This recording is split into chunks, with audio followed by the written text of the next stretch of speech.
3 phones. 1 message. At the same time, Riven Vale was mid-sentence when it hit.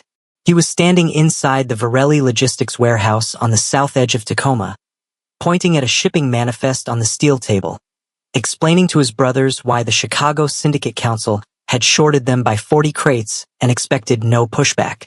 The fluorescent lights hummed above rows of brown boxes stacked floor to ceiling.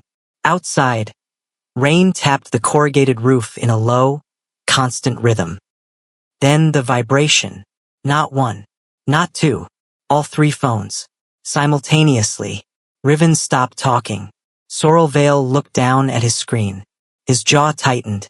Kalen Vale, the quietest of the 3, slowly set his pen on the table and picked his phone up with both hands like it might shatter. The message was 4 words. Papa is dying. Please come. Below the words, a single letter signature. Kian. Hi viewers. Have you ever had a moment where a single message completely stopped your world? Drop a comment and tell me what it was. Riven read it 3 times. Not because the words were complicated. Because they didn't make sense. The name attached to the number was not stored in any of their contacts. The prefix was local. Tacoma area code. He traced it in under 40 seconds using the Syndicate's location tool. Tacoma General Hospital. Room 114. The number had been registered 6 years ago under a false name. A name so ordinary it almost vanished inside a database the size of the Pacific Northwest's entire healthcare system. Almost. He looked at his brothers. Neither one spoke, because the scent trace embedded inside the message, an Omega distress marker tied to an encrypted ID their pack had coded years ago, confirmed the truth before any of them wanted to say it out loud. That scent. That specific scent.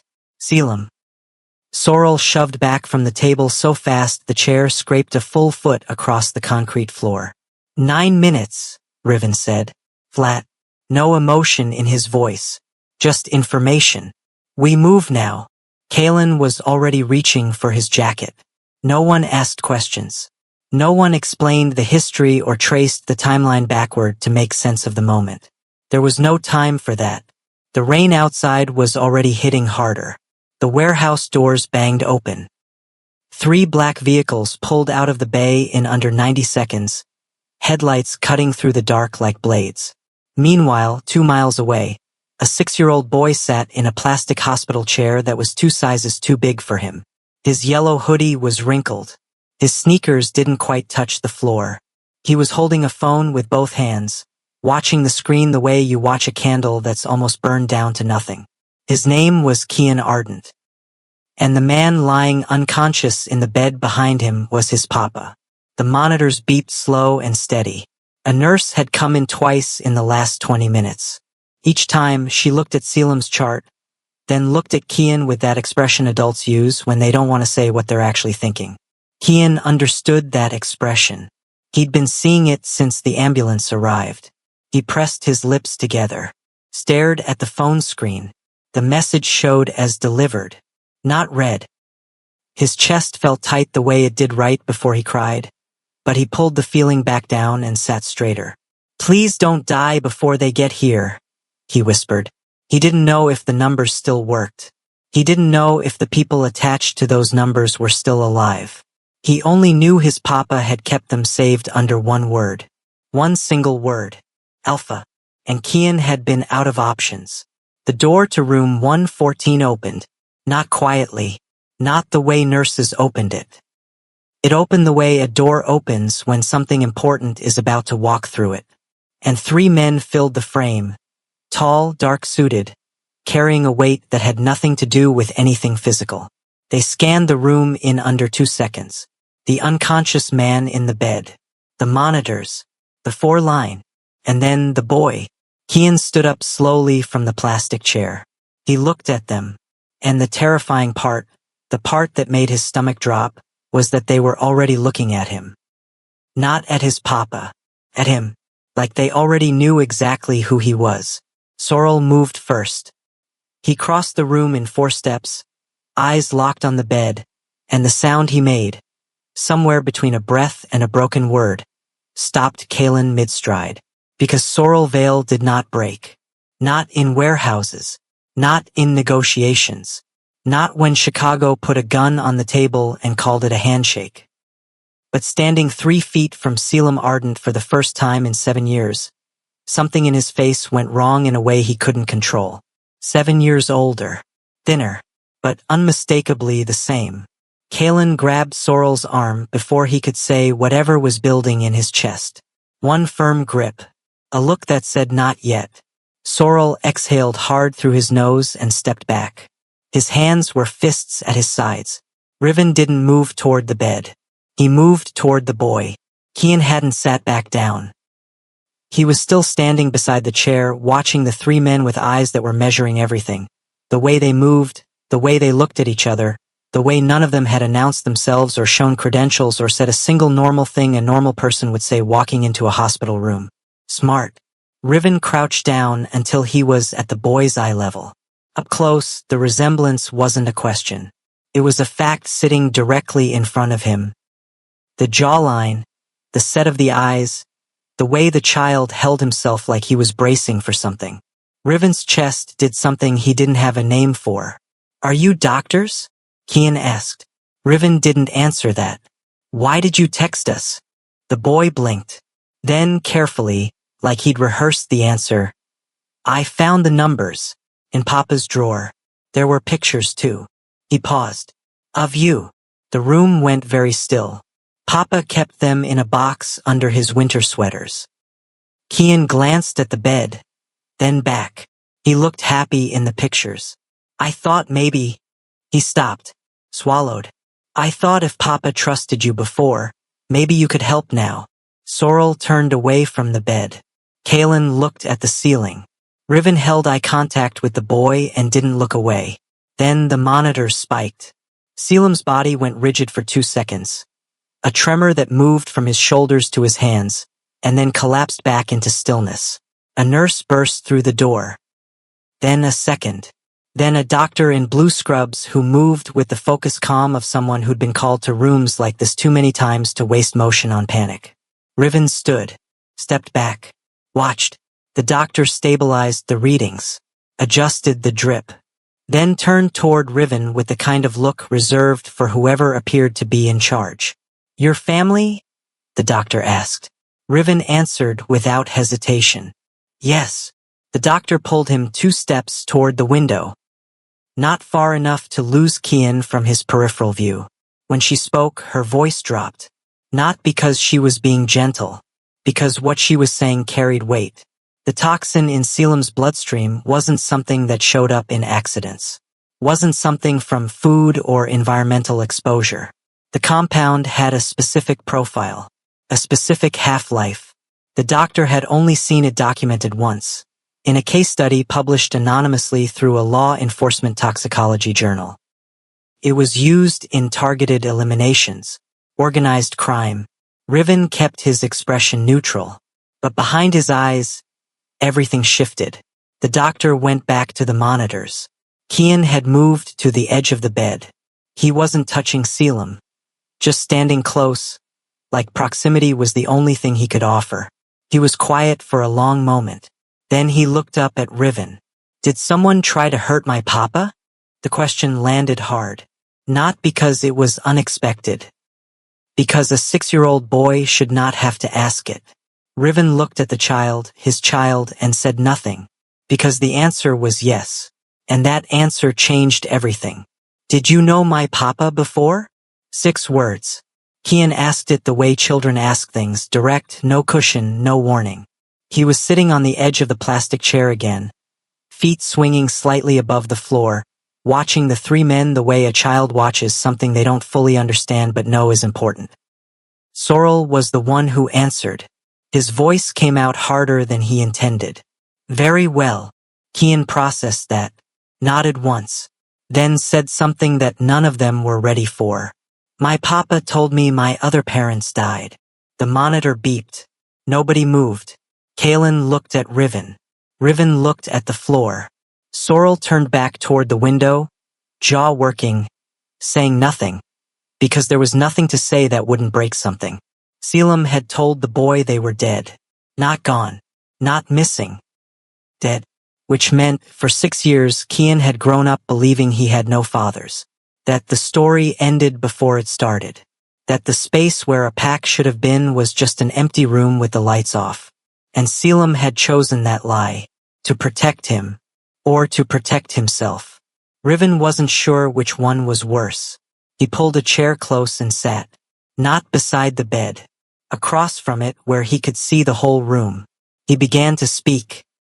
Quietly, measured, the way he spoke when he needed his brothers to follow his logic and not their emotions. 7 years ago, the Varelli syndicate had a fracture. Not a clean break, a slow split, the kind that happens when power shifts internally and certain people decide the fastest way to consolidate is to remove whatever they consider a liability. Selim had been bonded to all 3 of them. That bond was not a secret inside the inner circle. And when the fracture happened, someone used that information. Leaked it. Enemies outside the syndicate learned that the 3 Vale brothers, the most dangerous alpha triplets on the West Coast, had an Omega. Bonded. Carrying their child. Which made Selim the softest target imaginable. Kalen said quietly, "He disappeared the same night the shipment to Portland went wrong." His voice was careful. Like he was reconstructing something fragile. "We thought he ran. Thought he chose it." "We thought wrong," Riven said. Sorrel didn't turn around. His shoulders were rigid. Because here was the truth they'd buried for 7 years under operations and contracts and a war with Chicago they'd convinced themselves was the priority. Selim hadn't left them. Selim had been forced out, hunted, terrified, and pregnant, and alone, and he had survived. For 6 years he had survived, in this city 2 miles from their warehouse with their son. Kian had stopped swinging his feet. He was listening to every word. Then Selim moved. Small movement. A shift of his hand across the sheet. Then his head turned. His lips parted. The monitor stayed steady, barely, and his voice was barely a sound at all. But it was a name. Riven. 1 word. Riven stood. He crossed the room in 2 steps and leaned close. Selim's eyes didn't open. His breathing stayed shallow. But the name had been real. Clear. Said the way you say something you've held inside for so long it leaves a mark on the way out. He never forgot. 7 years. And the first name on his lips was still Riven. Kalen made a sound low in his throat and looked away. Sorrel finally turned from the window. His eyes were red at the edges. He didn't explain it. Nobody asked him to. Then Selim's mouth moved again. Slower this time. Like the word cost him something. A name. Not one of theirs. A name that belonged to a man who sat on the Chicago Syndicate Council. A man with enough reach to move toxins across 3 state lines without a trace. A man who, as of 7 years ago, had been quietly lobbying to dismantle the Varelli pack structure from the inside. Riven went cold. Not afraid. Cold. The specific kind of cold that precedes a decision. He looked at his brothers. Kalen had already pulled out his phone. The name Selim had just whispered wasn't a coincidence. It was a confession. Riven didn't raise his voice. He never did when things got dangerous. That was the tell most people missed. The quieter Riven got, the more serious the situation had become. He turned from the bed, walked 3 steps to the corner of the room, and faced his brothers with his back to the wall. Old habit. Always faced the door. If Chicago sent that toxin, he said. This wasn't an execution. Sorrel's eyes narrowed. Then what was it? A test. Riven kept his voice flat. They wanted to see if anyone would come running. Kalen absorbed that immediately. And we just answered. We walked right in, Sorrel said. The realization hit his face like cold water. That was the reality of it. 3 Varelli alpha triplets, the most visible power structure in the Pacific Northwest syndicate world, had just shown up together at a Tacoma General Hospital bedside with 0 cover story and a child who shared their bloodline sitting 6 feet away. If anyone in Chicago's network was monitoring, the scene had already been recorded, logged, sent up a chain of command. The Omega was alive. The air existed. and the Varelli pack had just confirmed both by walking through the front door. Riven pulled out his phone. 2 calls. 12 seconds of instructions each. By the time he lowered the phone, a security detail was already en route. Sorrel stepped into the hallway. The nurses at the station looked up. One of them started to say something. Sorrel showed no badge, he didn't need one. His presence alone communicated that the hallway had changed hands. Kalen quietly repositioned himself beside the door. Kian watched all of it. He had pulled his knees up to his chest in the plastic chair, arms wrapped around his legs, watching the 3 men shift the entire energy of the room without making a single loud move. He was doing the math. The way children do when they've spent years learning to read adult behavior because the adults around them were never entirely safe. After a moment, he said it. "Are you Mafia?" Nobody answered. Kian didn't push. He lowered his chin to his knees and went quiet. Riven crossed to the window and looked out at the parking structure across the street. 2 levels up, 3rd row. A white sedan had been parked there since before they arrived. Engine off. No movement. But the exhaust pipe was still steaming faintly in the cold air. Running. Idling. Waiting. He turned back to the room as the doctor entered again, the same one from before. She pulled him aside with a look that said this was not an update he was going to like. The toxin's mechanism was time-locked. That was the design. It didn't kill immediately, it degraded cellular function gradually, which made it harder to identify and easier to blame on natural causes. The diagnosis window was specific. Without the antidote, organ failure would begin within 22 hours. Riven asked the only question that mattered.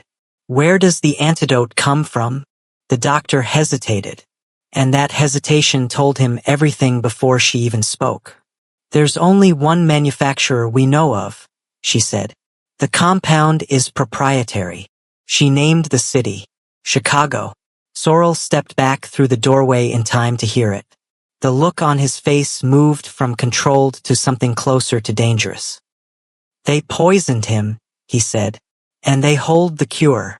Riven nodded once. That's not coincidence, Kalen said from the door. No, Riven said. That's leverage. 22 hours. 1 antidote. 1 city that wanted them to come asking. Riven looked at Selim. Still, pale. Breathing in small, careful intervals like the air itself had become expensive. Then he looked at Kian. The boy still coiled in the plastic chair, watching him with wide, steady eyes that held more composure than most grown men Riven had negotiated across a table. And the calculation shifted. Not strategy anymore. Something older. Something that had been buried for 7 years under everything else. He turned back to the window. The white sedan hadn't moved. Riven took Kian into the hallway. Not to interrogate him. Not harshly. Not the way syndicate men questioned informants or witnesses.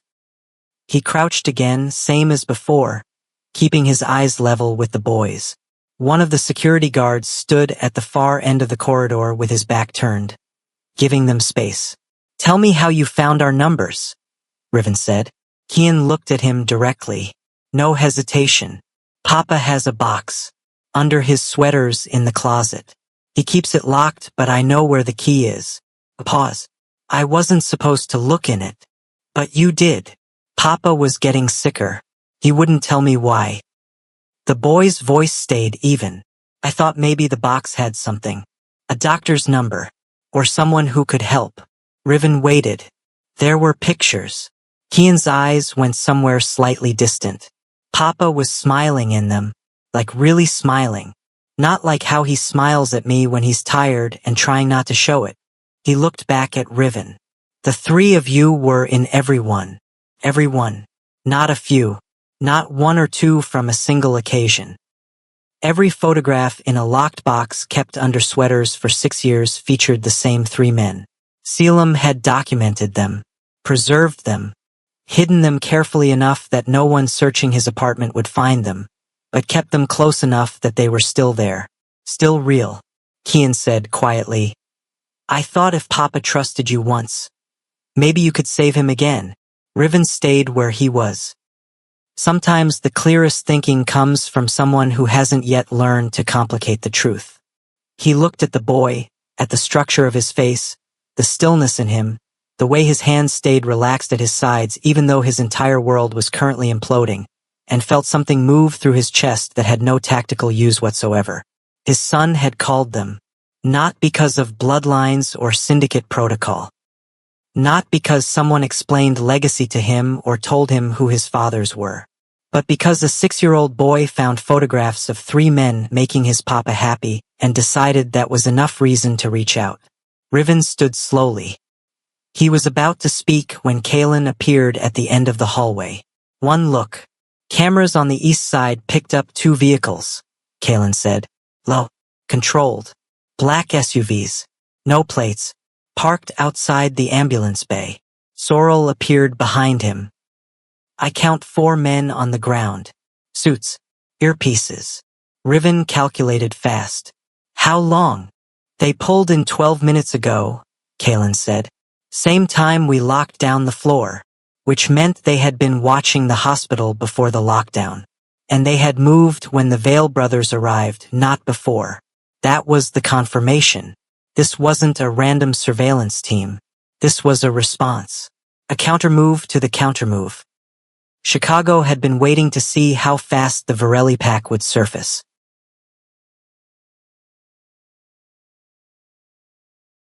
And now they had their answer. Riven looked at Kian. The boy was already looking past him at the 2 men at the end of the hall. Reading the situation. Doing the math again. Are those bad people? He asked. Riven turned toward his brothers. Prepare for contact, he said. Sorrel's hand moved to his side automatically. The convoy outside the ambulance bay wasn't waiting any longer. The elevator at the far end of the floor dinged once. The doors opened, and the men in Chicago suits stepped out. 4 of them, moving information down the corridor like they already owned the floor, and the moment they made eye contact with Riven Vale, both sides understood exactly what was about to happen. This wasn't a visit. This was a move. If Kian hadn't opened that box, if he'd never found those photographs, would any of them have made it in time? Drop your thoughts below. And the real question, now that Chicago is standing in that hallway, what do you think Riven is about to do? For men. 1 hallway, and Riven Vale standing in the middle of it like a wall. The Chicago representatives didn't announce themselves. They didn't need to. The lead man, tall, gray-suited, with the kind of stillness that comes from years of delivering bad news professionally, stopped 6 feet from Riven and let the silence do the first round of talking. Behind Riven, Kalen had already shifted Kian back toward the room. 1 hand on the boy's shoulder. Gentle. Firm. The gray suit spoke first. Mr. Vale. His voice was unhurried. We're here on behalf of the Chicago Council. The individual in room 114 is registered as a material asset under the terms of the 2019 Pacific Accord. Sorrel made a sound that was not quite a laugh. An asset, he repeated. The accord was dissolved, Riven said. Clean. No heat. The council disagrees. The man reached into his jacket. Slowly, deliberately, making it obvious it was paper and not a weapon, and held out a folded document. Formal notice of custodial transfer. Signed by 3 council seats. Nobody took it. The fluorescent light above them flickered once. Riven looked at the document. Looked at the man holding it. Looked at the 3 men positioned behind him. 2 near the elevator, 1 beside the fire door. Positioned. Not casual. This was a formation. He did the math. A gunfight here meant witnesses. Cameras. Staff behind 3 different doors. It meant Kian standing 12 feet away in a hospital corridor. It meant Selim already dying, exposed to whatever came next. War here cost too much. Riven took the document. He unfolded it. Read it completely. Took his time. Let the silence stretch long enough that the gray-suited man's certainty developed a small, visible crack. Then Riven refolded it. Held it back out. We'll need 48 hours to respond through legal channels, he said. The man's eyes narrowed slightly. This isn't a legal matter. Everything is a legal matter, Riven said. When it ends up in front of a federal judge. A pause. 24 hours, the man said. Then the council moves without your cooperation. Riven nodded once. Like the concession cost him nothing. The gray suit and his 3 men moved back toward the elevator. Unhurried. Controlled. The doors closed. Kalen appeared at Riven's shoulder the moment they were gone. You're stalling, he said. I'm stalling, Riven confirmed. Sorrel stepped close, voice low. For what? We don't have leverage. They have the antidote and a legal document with 3 signatures. Riven was already walking back toward the room. We have something better, he said. Sorrel followed. What? Riven stopped at the door. Someone inside our own house sold Selim to Chicago 7 years ago. He looked at both of them. And that same person just told them we were here tonight. Sorrel went still. Find him, Riven said. Kalen already had his phone out. 30 seconds later, 30 seconds, the first name surfaced. The name was Devonte Marsh, Senior Syndicate Advisor. 15 years inside the Varelli organization. The man who had managed legal cover for 3 of their most complex operations, who had sat at their table during the Chicago Treaty negotiations, who had sent flowers when their mother died. Devonte Marsh. Kalen pulled the trail in under an hour. The leak from 7 years ago had 3 digital fingerprints, a forwarded file, a location ping, and a payment routed through a shell company registered in Delaware. The shell company traced back to a holding account. The holding account connected to a personal fund that Devonte had been quietly building since 2017. 2 years before Selim disappeared. He had been planning it. Riven looked at the evidence on the screen. 1 minute. 2. He didn't speak. Then he picked up his phone and dialed. Devonte answered on the second ring. Riven. His voice was warm, practiced. I heard you were dealing with a situation. How can I? We found the Delaware account, Riven said. Silence. Long silence. Then, I can explain. Don't. 1 word. The warmth in Devonte's voice had already curdled. Just confirm it. Another pause. Then Devonte exhaled. Yes. Just like that. Not denial. Not performance. Just the flat admission of a man who had been waiting 7 years for this particular phone call and had run out of energy to pretend otherwise. Riven's grip on the phone tightened. Barely visible. But his brothers saw it. You sold his location, Riven said. You told Chicago he was pregnant. You gave them everything. You were losing focus, Devonte said. And now there was something else in his voice. Not guilt. Conviction.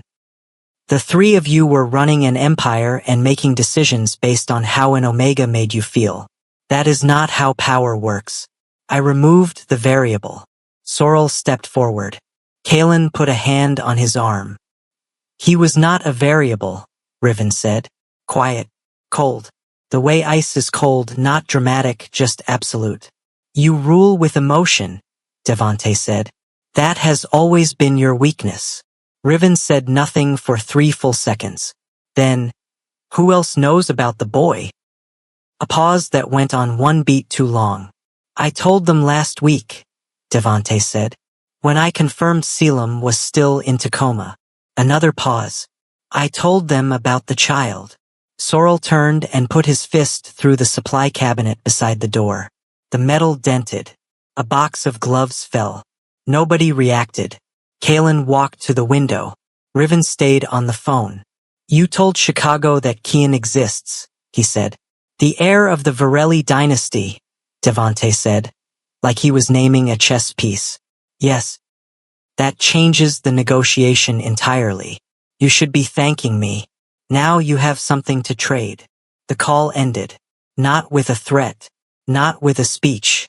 Riven simply set the phone face down on the counter. And the room understood exactly what that meant. Chicago didn't just want Selim. They wanted Kian. Kian heard it. Not all of it, but enough. He had been sitting on the floor beside Selim's bed, back against the wall, knees up, when the door opened and the energy in the room changed. He heard the name, heard the word child, heard the silence that followed. He stood slowly. Riven was across the room. He turned when he heard the movement and found the boy already looking at him. 6 years old.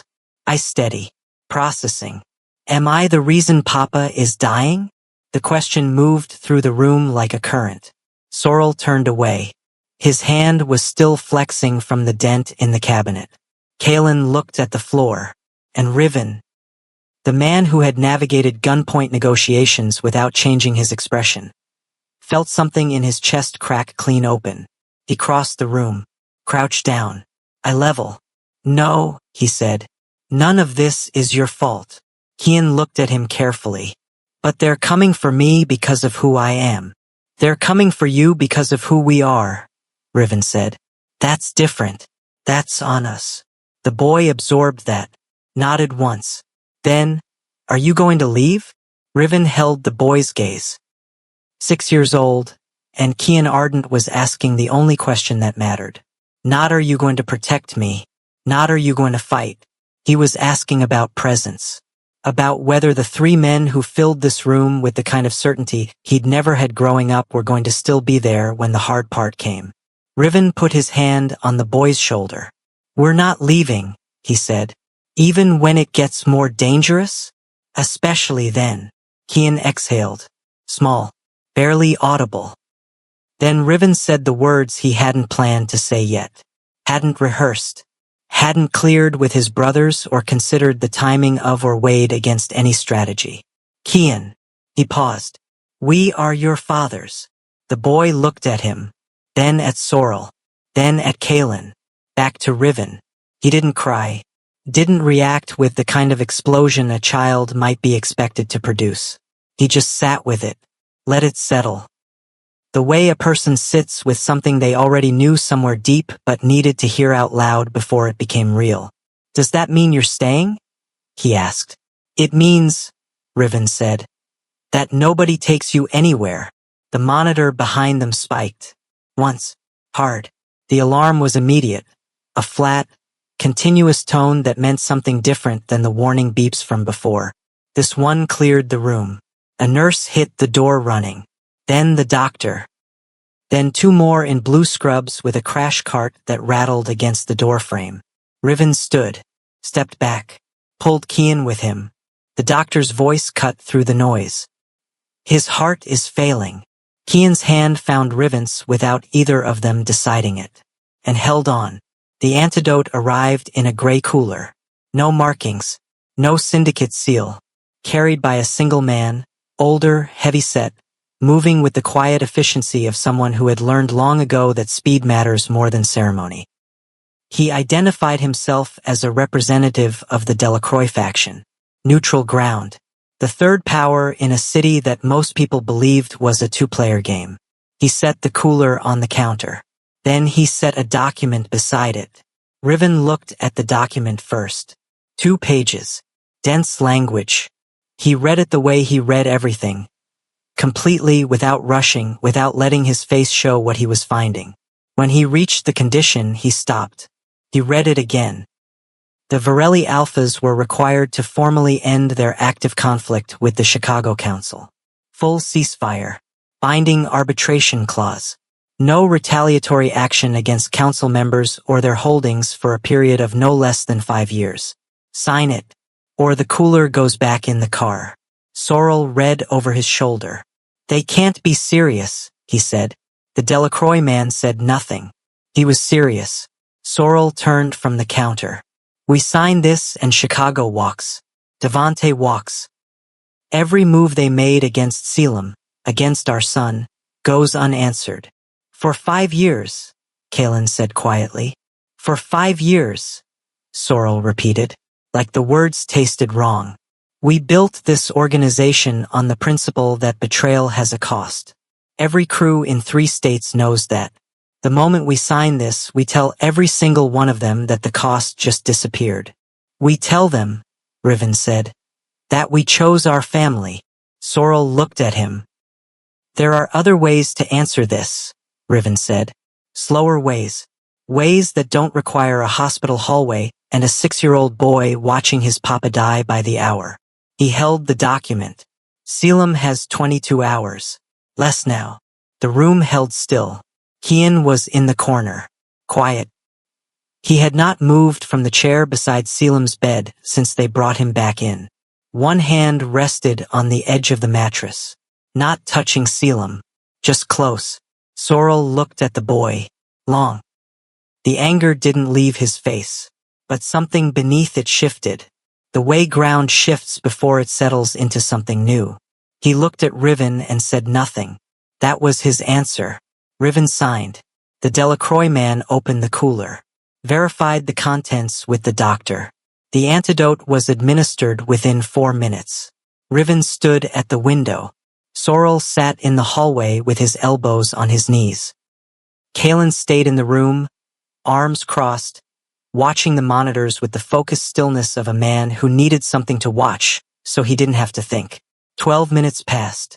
The monitors stayed steady. Then one long flat tone. The doctor moved fast. Kian stood up from the chair. Riven turned from the window, and Selim's heart stopped. 41 seconds. That was how long it took. 41 seconds of flat tone, of hands on a chest, of a doctor calling numbers that meant nothing to anyone in the room except the people in blue scrubs following them. 41 seconds of Kian standing absolutely still beside the bed with his hands at his sides like he was holding himself together through pure physical effort. 41 seconds. Then the monitor spiked. Once. A beat. Another. The doctor stepped back. Exhaled. Said something quiet to the nurse. The room didn't celebrate. It just shifted the way pressure shifts when a door finally opens. Kalen put both hands over his face for 3 seconds, then lowered them and said nothing. Sorrel pressed his back against the wall and stared at the ceiling. Riven didn't move from the window. He just closed his eyes. For hours later, Selim woke. Not dramatically. Not all at once. He surfaced the way a person surfaces from something deep. Slowly, with effort, blinking at light that seemed too bright for a room that was barely lit. His first breath was audible. His second was steadier. The first thing he heard was a voice. Low. Quiet. Beside him. I'm here. Selim turned his head. Riven was sitting in the chair closest to the bed. Jacket off. Sleeves rolled. Looking like a man who had not moved in 4 hours and had no intention of moving anytime soon. He wasn't performing anything. Wasn't arranging his expression for the moment. He was just there. Selim's eyes filled. He didn't speak immediately. He looked at Riven the way you look at something you convinced yourself was gone, carefully, like the looking might end it. Then he looked past him and found Kalen standing near the door. And Sorrel, sitting on the floor with his back against the wall, who looked up when Selim turned and immediately looked away, jaw tight, doing the work of not falling apart in real time. 7 years. Right there in that room. 7 years of distance and silence and a locked box and photographs kept under sweaters. Selim's voice, when it came, was barely above a whisper. I never stopped waiting. Riven leaned forward, elbows on knees. He didn't have a speech, didn't have a plan for this part. He'd managed negotiations across state lines, handled enemies on 2 coasts, read rooms that most men couldn't survive walking into, and right now, facing this, he had nothing prepared. So he said the only true thing. Neither did we. Kian appeared at the edge of the bed. He had been sitting in the corner so quietly that the moment felt almost private. But he climbed up now, carefully, avoiding the 4-line, settling himself between Selim and the space where Riven sat, and pulled his knees in and just stayed there. Selim reached over slowly and put his hand on the back of Kian's head. Kian leaned into it.